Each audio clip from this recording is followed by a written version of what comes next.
جان بوجھ کر کسی کی جان لینا قتل ہے، اسے مرڈر کرنا کہتے ہیں۔ خون ریزی خدا کے نزدیک کراہیت انگیز ہے، ابامینیشن ہے، مکروہ ہے۔ وجہ کیا ہے؟ وجہ یہ ہے کہ خدا نے انسان کو خود اپنے ہاتھ سے خلق کیا، اس میں اپنی زندگی کا دم پھونکا۔ جب کوئی شخص بنی نوع انسان میں سے کسی کو قتل کرتا ہے، خون کرتا ہے، گویا خدا کی مخلوق کو قتل کرتا ہے۔ دوسرے لفظوں میں وہ خدا سے مخاطب ہو کر کہتا ہے، اے خدا تو بنانے والا ہے اور میں تیری تخلیق کو قتل کر سکتا ہوں۔ پس خدا کو اس سے نفرت ہے۔ پیدائش کی کتاب اس کے پہلے باب کی 26ویں 27ویں آیت سے اگر ہم پڑھیں تو وہاں لکھا ہے کہ خدا نے انسان کو اپنی شبیہ پر پیدا کیا۔ جب خدا نے انسان کو اپنی شبیہ پر پیدا کیا ہے، اور یہ فزیکل یا جسمانی شبیہ کی بات نہیں ہے، خدا نے وہ تمام اوصاف بنی نوع انسان میں ڈال دیے جو خدا میں بھی ہیں۔ اور جب خدا کی بنائی مخلوق پر کوئی ہاتھ اٹھاتا ہے، خون ریزی کرتا ہے، تو خدا کو اس سے نفرت ہے۔ دوسری بات، خدا نے خروج کی کتاب کے 20ویں باب میں بنی اسرائیل کو 10 حکم دیے تھے۔ آپ کو یاد ہوگا کہ جب موسیٰ کو خدا نے اپنے پاس پہاڑ پر بلایا تو خدا نے اسے 2 لوہیں دی جن کے اوپر 5 حکم تحریر تھے۔ گویا 10 حکم جو شریعت کا خلاصہ ہے، جس میں مکمل شریعت پائی جاتی ہے۔ 10 حکموں میں سے 6واں حکم یہ کہتا ہے تو خون نہ کرنا، thou shall not murder not۔ تو خدا نے حکم دیا کہ تو خون نہ کرنا۔ بس جب کوئی خون کرتا ہے خدا کے حکم کی نافرمانی کرتا ہے، خدا کے حکم کو عدول کرتا ہے، خدا کے 6 حکم کی نافرمانی کرتا ہے۔ اور ایک اور بات، جب انسان پیدا ہوتا ہے تو پیدا ہونے سے پہلے ایک پروسیس میں سے گزرتا ہے۔ 9 مہینے تک وہ اپنی ماں کے بطن میں، جسے ہم کہتے ہیں بطن مادر میں ہوتا ہے۔ اور اس صورتحال میں یرمیہ اپنے پہلے باب کی 5ویں آیت تک تفصیل سے لکھتا ہے اور کہتا ہے کہ خدا ہمارے بطن میں پڑھنے سے پہلے ہم سے واقف ہے، اور وہ ہمارے بے ترتیب مادے کو ہماری ماں کے رحم میں صورت بخشتا ہے۔ اب خدا کا جو طریقہ کار ہے کہ وہ ہمارے پیدا ہونے سے پہلے کے پروسیس میں خود اس کا شیئر ہے، خود وہ خدا جو ہے وہ حصہ لیتا ہے۔ تو یاد رکھیے، جب خدا کا ایک اپنا پروسیس ہے زندگی دینے کا، تو کیسے وہ برداشت کرے گا کہ کوئی زندگی لے لے؟ یسایہ کی کتاب میں تو یہاں تک لکھا ہے، یسایہ کی کتاب میں تو یہاں تک لکھا ہے کہ وہ ہمارے بطن مادر میں، یعنی بے ترتیب مادے کو شکل دینے سے پہلے بھی ہم سے واقف ہے۔ اور ایک اور بات، کیوں خدا کو نفرت ہے بے گناہ کا خون بہانے والے ہاتھوں سے؟ عبرانیوں کی کتاب اس کے 9ویں باب کی 27ویں آیت میں لکھا ہے کہ جس طرح آدمیوں کے لیے ایک بار مرنا اور اس کے بعد عدالت کا ہونا مقرر ہے، تو اس آیت کے مطابق جب انسانوں کے لیے خدا نے ایک بار مرنا مقرر کر رکھا ہے، اس کا مطلب یہ نہیں کہ کون سا دن، کون سا وقت، کون سے سیکنڈ، کون سی گھڑی میں اس کی ڈیتھ ہوگی، لیکن مقرر کا مطلب ہے he has to die, he will have to die۔ اس کا مطلب ہے کہ اسے مرنا ہے، اس کا مرنا مقرر ہے۔ ہاں، البتہ اگر آج خداوند یسوع مسیح آ جائے، ریپچر ہو جائے، تو وہ ایماندار جنہوں نے خداوند یسوع مسیح کو قبول کیا، نجات پائی، پاک روح سے معمور ہوئے، کلام مقدس کے مطابق اپنی زندگی بسر کر رہے ہیں، نجات اور نئی پیدائش کے مطابق زندگی بسر کر رہے ہیں، خداوند کے ساتھ وہ ڈیلی ریلیشن شپ رکھتے ہیں، آسمان کی بادشاہت کے وارث ہیں، اور یسوع مسیح کی آمد کے لیے تیار ہے۔ اگر آج خداوند یسوع مسیح آ جائے تو وہ لوگ جو زمین پہ ایماندار ہوں گے موت کا مزہ ہرگز نہ چکھیں گے، وہ زندہ آسمان پہ اٹھا لیے جائیں گے، بدل جائیں گے۔ تو جب تک خداوند یسوع مسیح آتا نہیں، جب تک ریپچر ہوتا نہیں، جو ہی یہ موت بادشاہی کرتی رہے گی اور مرنا تو مقرر ہے۔ تو جب خدا نے مرنے کا یہ جو موت ہے مقرر کر رکھی ہے، تو جب انسان موت کو اپنے ہاتھ میں لیتا ہے، زندگی کو اپنے ہاتھ میں لے کر کسی کی جان لینا چاہتا ہے، گویا موت وہ اپنے ہاتھ میں لیتا ہے، اس کا مطلب ہے وہ خدا کے پروگرام کی مداخلت کرتا ہے۔ ناظرین، میں اس وقت جو آپ کے سامنے بیان کر رہا ہوں، جس آیت پہ بات کر رہا ہوں، وہ ہے امثال کی کتاب، اس کا 6 باب 16ویں آیت سے 19ویں آیت تک۔ اور یہاں لکھا ہے کہ خدا کو 6 چیزوں سے بلکہ 7 سے کراہیت ہے۔ ان میں نمبر 1 اونچی آنکھیں یعنی غرور، نمبر 2 جھوٹی زبان یعنی جھوٹ بولنا، اور نمبر 3 پہ ہم غور کر رہے ہیں بے گناہ کا قتل کرنے والے ہاتھ، بے گناہ کا خون بہانے والے ہاتھ۔ تو بائبل مقدس میں خون ریزی، قتل کرنا، یا یوں کہہ لیں کہ کسی کی جان لینا، اس کے بارے میں چند واقعات بائبل مقدس میں سے میں آپ کے سامنے شیئر کروں گا۔ پیدائش کی کتاب میں پہلا قتل جو ہوا وہ تھا حابل کا قتل۔ قائن نے یعنی اپنے بھائی، اس کے اپنے بھائی نے اسے قتل کر دیا۔ آدم کے بیٹے قائن نے آدم کے دوسرے بیٹے حابل کو قتل کر دیا، اور جب قائن نے قتل کیا تو خدا نے کہا تیرے بھائی کا کیا حال ہے؟ اور اس کے جواب کے بعد خدا نے کہا جب تو نے قتل کیا تو اس کا خون زمین پر مجھے پکار رہا تھا۔ یاد رکھیں، جب خون ریزی ہوتی ہے تو خون پکارتا ہے اور خدا کے کانوں تک اس کی آواز پہنچتی ہے۔ حابل کا قتل یہ شیطان کی طرف سے ہوا۔ شیطان نے پہلے آدم اور حوا کو بہکایا، خدا کے کلام کی نافرمانی کروائی اور کہا تم ہرگز نہیں مرو گے، اور انہیں ممنوع شجر میں سے کھلایا۔ پہلے تو اس نے گناہ کیا، جھوٹ بولا، شیطان تو ہے ہی گناہ گار، اور وہ گناہ کرنا اس کا شیوا ہے، گناہ کرانا اس کا شیوا ہے۔ اس نے کہا اس پھل میں سے جو خدا نے منع کیا ہے کھا لو، کچھ نہیں ہوگا، تم ہرگز نہیں مرو گے۔ یہ جھوٹ تھا۔ اس کے بعد اس نے اس کی اولاد کو بھی نہیں چھوڑا، قائن کے دل میں حسد اور نفرت پیدا کی، لہذا اس نے اپنے بھائی کو قتل کر دیا۔ ایک اور قتل ہمیں بائبل مقدس میں ملتا ہے، یا پڑھ لیجئے 2 تواریخ اس کا 24واں باب، اور خداوند یسوع مسیح نے متی کی انجیل کے 23ویں باب کی 35ویں آیت میں بھی اس قتل کا ذکر کیا ہے۔ زکریا کو ہیکل اور مذبح کے درمیان میں شہید کر دیا گیا، قتل کر دیا گیا۔ تو بائبل مقدس میں ہمیں ایسے واقعات ملتے ہیں جہاں ہمیں معلوم ہوتا ہے کہ انسان کس طرح خدا کے منصوبوں کے خلاف، خدا کی حکمت سے خلق کیے گئے انسان کی جان لے لیتا ہے۔ پھر ایک اور واقعہ ہمیں یاد آتا ہے، داؤد نبی۔ اور اب حیران ہوں گے کہ میں نبی کا ذکر کرنے والا ہوں کہ نبی نے بھی قتل کروایا۔ اور بہت سے لوگ کہتے ہیں کہ نبی تو معصوم ہوتے ہیں اور نبی گناہ نہیں کر سکتے، ان سے ہاں البتہ لغزش وہ لفظ استعمال کرتے ہیں۔ میں یہ کہنا چاہتا ہوں سوائے خداوند یسوع مسیح کے کسی شخص نے آج تک یہ للکار کر نہیں کہا تم میں سے کون مجھ پر گناہ ثابت کرتا ہے۔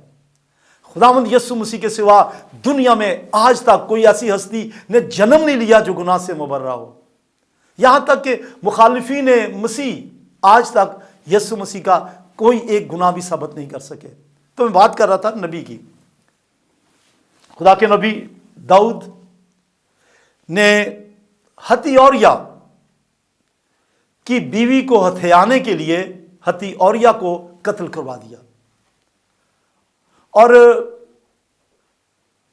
یہ علیحدہ بات ہے کہ جب اس نے خدا سے معافی مانگی، جب ناتن نبی آیا داؤد نبی کے پاس، داؤد بادشاہ کے پاس، اور کہا کہ تو نے یہ قتل کیا ہے، تو داؤد نے کہا خدا مجھے معاف کرے، اور ناتن نبی نے فوراً کہہ دیا خدا نے تجھے معاف کر دیا۔ تو بات یہ ہے، وہ میں آگے چل کے آپ کو بتاؤں گا کہ گناہ کرنے کے بعد جب ہم خدا کے پاس آتے ہیں وہ معاف کرتا ہے، لیکن کس کو معلوم کہ کب اس کا ریپچر ہو جائے، کس کو معلوم کہ کب اس کا جسد خاکی جو ہے وہ مٹی کے اندر ڈال دیا جائے، کب کس کو معلوم ہے کہ کب سے انسری پرواز کر جائے، کب کس کو معلوم ہے کہ کوئی شخص اس زمین کو چھوڑ کر چلا جائے۔ لہٰذا آج وقت ہے اپنے گناہ سے باز آئیں، توبہ کریں، خداوند یسوع مسیح کو قبول کریں، معافی مانگیں۔ اور داؤد نبی نے کوئی دیر نہیں کی، جیسے اس پہ انکشاف ہوا، جیسے ہی اسے بتایا گیا کہ تو نے گناہ کیا ہے، وہ معافی کا خواستگار ہوا۔ کچھ اور شہادتیں اور اموات کا ذکر بائبل مقدس میں ملتا ہے۔ استفنس جو کلیسیا کا پہلا شہید ہے، پینتیکوست کے موقع پہ جب کلیسیا قائم ہوئی، خداوند یسوع مسیح آسمان پہ جا چکے تھے، اور آسمان پہ جانے کے 40ویں دن بعد جب روح القدس نازل ہوا تو کلیسیا کا جنم ہوا یوم پینتیکوست پہ، اور اس کے بعد کلیسیا پھلنے لگی، بڑھنے لگی، اور اس کا شمار بڑھتا ہی چلا گیا۔ اور خدا کے بندوں نے، خداوند یسوع مسیح کے رسولوں نے اپنے میں سے، اب ان ایمانداروں کی گروہ میں سے جو پینتیکوست کے دن جماعت میں آگے تھے، 7 نیک نام شخص چنے تاکہ وہ کلیسیائی انتظامات میں ساتھ دیں۔ ان میں سے استفنس ایک خوبصورت نام ہے، استفنس کو سنگسار کر دیا گیا۔ کس لیے؟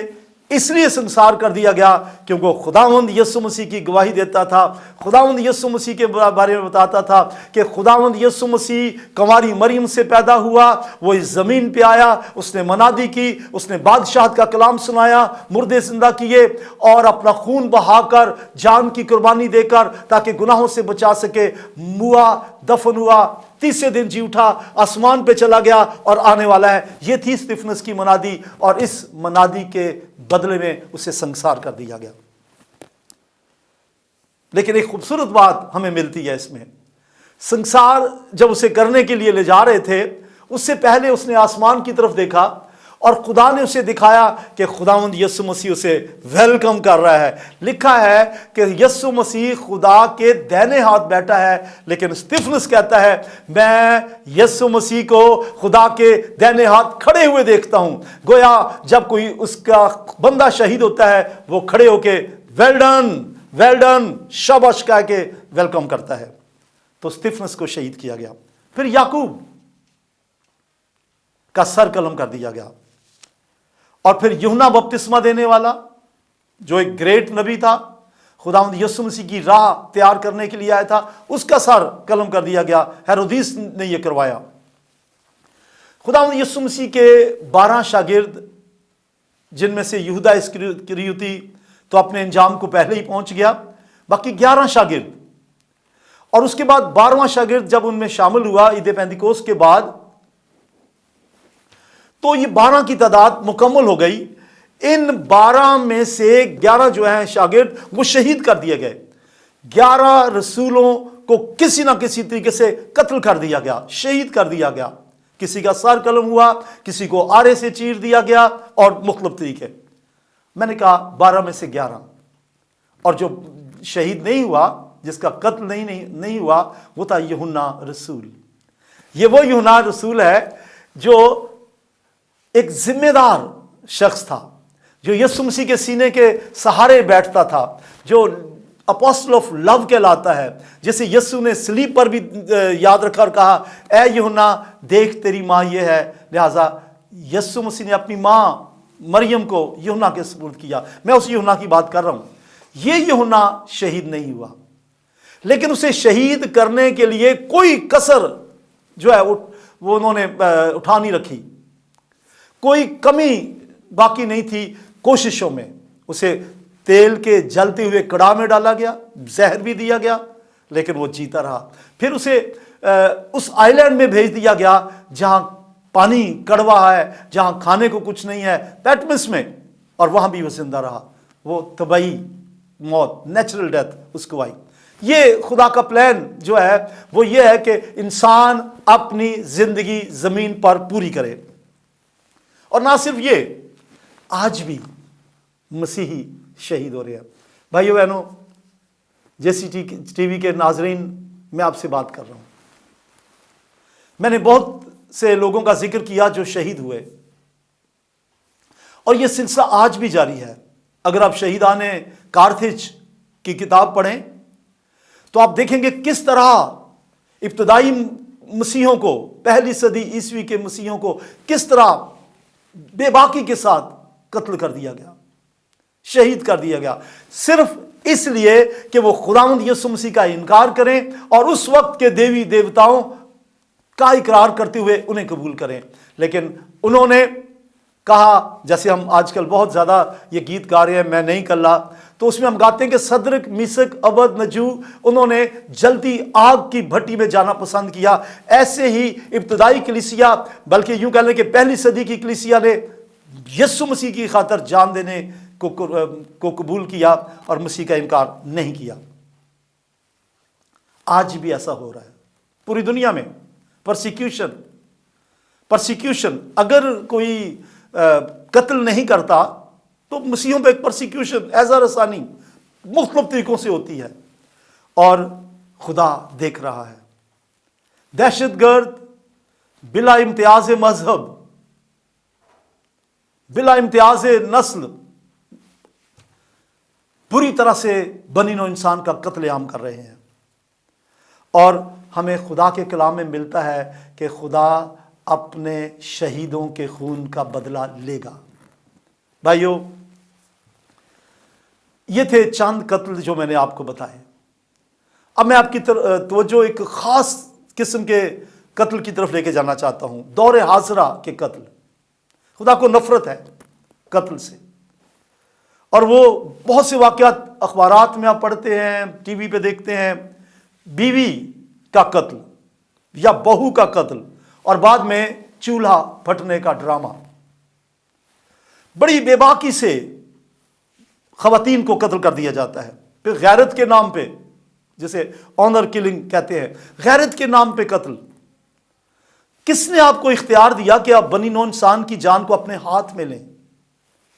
اور پھر اس کے علاوہ اور بھی ہے قتل، لاپرواہ ڈرائیونگ، بغیر لائسنس کے ڈرائیونگ، اور پھر رشوتی لائسنس حاصل کرنے کے بعد سڑک کے اوپر اپنے بچوں کو آپ بھیج دیتے ہیں۔ اس بڑے گناہ سے باز آئیں، کیونکہ لکھا ہے حکومتوں کے تابع رہیں، لہذا کوشش کریں کہ ٹریفک کے اصول کی پابندی کریں تاکہ کسی کی جان نہ لینے پائیں۔ اس کے علاوہ اور بھی چند قتل ہے، ریپ کر کے، زنا بالجبر کے بعد قتل کر دینا، یہ گناہ بھی بہت عام پایا جاتا ہے، ریپ کا گناہ۔